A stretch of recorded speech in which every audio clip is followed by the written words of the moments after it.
सूरे मरी सोभ खे त दिल जा वाम विसार हण भाला विड़ भाकरे आदि ढालम ढाल मथा तेग तरार मात मतारो थिए मुंहिंजा काबिल एहतराम जसकम जा चेयरमैन सलाम खान कुरैशी साहब ऐं आकाश मला ऐं जिसकम जा समूरा मर्कज़ी अॻुवान ऐं हिन पिंडाल में वेठल जिसकम जा अनमोल हीरा जीअं सिंधु देश जीअं अजीम रहबर साईं जीएम सेठ जीअं शहीद बशीर खान कुरैशी अॼु साईं जीएम सेठ जी 122 सालगिरह जे मौक़े ते ही सिंध सैयद ऐं बशीर खान जा आशिक़ अची गॾु थिया आहियो अव्हां खे किरोड़े मुबारकूं पेश कयां थो। साईं जीएम सेठ 1904 में ॼाओ हो ऐं साईं जीएम सेठ सिंध जे आज़ादी जो उहो आवाज़ आहे जेको सिंध जे ग़ुलाम माण्हुनि में हिम्मत ऐं बहादुरी पैदा कंदो आहे। अॼु पंजाब साम्राज जी फोर्स उबारे कश्मीर खां वठी नंगारे ठठे खां वठी संग ताईं जेके रुकावटूं पैदा कयूं आहिनि उन्हनि रुकावटुनि खे सिंध जा आशिक़ छुॾींदा शाह इनायत वारा नारा ऐं बशीर खान जा नारा हणंदा अची सन में पिंडाल में अची गॾु थिया आहिनि।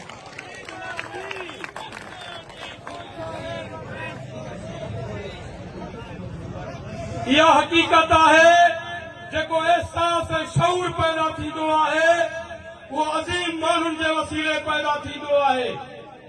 साईं जीएम सेठ भरे सगीर जे अंदरि एतिरो सघारो आवाज़ हुयो जो जनाह बि हिन खां ख़ौफ़ खाईंदो हो ऐं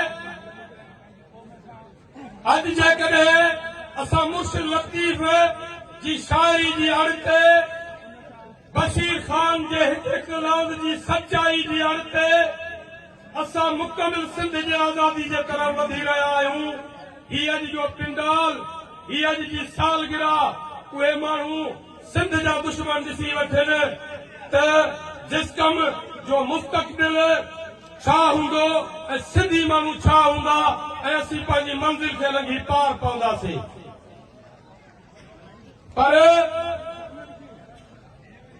हकीम अरशद चयो आहे त ज़बाननि ते ताला तख़ीर ते पहरा लिखण खां बि वियासीं पुछण खां बि वियासीं मिलियो जे असां सां कॾहिं हमदम त परे खां ई गूंगा इशारा कयासीं। शाइर जी उमेद आहे त धरतीअ तां धारियो कढणो आहे कलाक में मुनकिर खे मारियो त ॾचो रहे हिन ॾेह तां। अॼु सिंध जे आशिक़नि जेको हाणे तूं पुलिस खे जवाब ॾिनो आहे जेका पीपुल्स पार्टी जी जेका सिंध जे क़ौमी तहरीक जिस कम जे ख़िलाफ़ जेका साज़िश आहे जॾहिं सिंध जा आशिक़ सन जे तरफ़ रवाना थिया आहिनि त उन्हनि जे घरनि ते चढ़ायूं थियूं आहिनि पर जॾहिं भुटनि जा जी वरसी ईंदी आहे त उन ॾींहुं जेको आहे सो ही रस्ता खुलियल रखंदा आहिनि।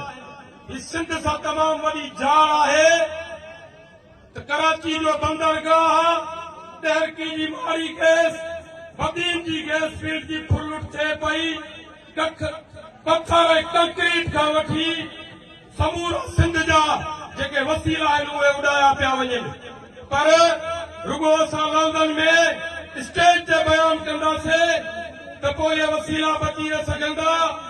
असां माड़ी गैस जे पेट्रोल ऐं गैस खे बचाइण ऐं सिंध जे माण्हुनि खे मक़ामी माण्हुनि खे रोज़गार ॾियारण लाइ तहरीक बि हलाईंदासीं त सिंध जे आज़ादी जो उहो पूर पचाईंदासीं जेको सिंध जा माण्हू सदियुनि खां वठी सुख ऐं सलामती जे लाइ सिकंदा आया आहिनि। असां पंहिंजे पार्टी चेयरमैन मोहतरम सरान खान कुरैशी जी अॻुवाणी में मुतहद आहियूं ऐं यकजा आहियूं ऐं पंहिंजी धरती जा उहे दरख़्त आहियूं जिन खे केर बि कटे नथो सघे। अॼु ही शहीद बशीर खान कुरैशी जो पोखियल ॿिज सैयद जी फ़िक्र जी रोशनी में हिन वक़्त भी सिंध जे दुश्मननि जे ख़िलाफ़ सीनो सुपर आहे।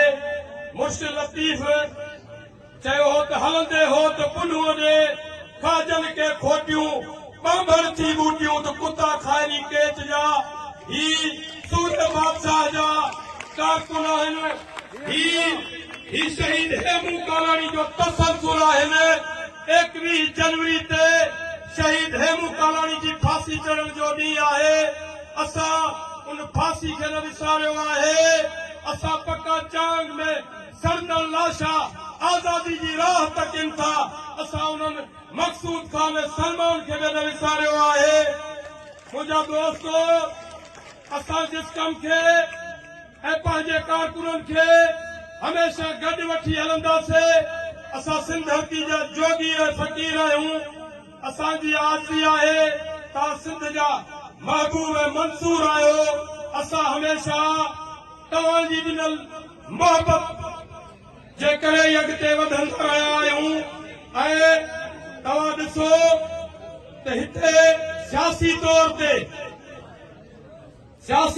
ते समाजी तौर ते सिंध जा जस्कम जा जेके भी ज़िला आहिनि तालका आहिनि उहे सिंध जे माण्हुनि मां कीनो ऐं किरोध कढण जे लाइ मिंथ मेर काफ़िला खणनि पिया। असां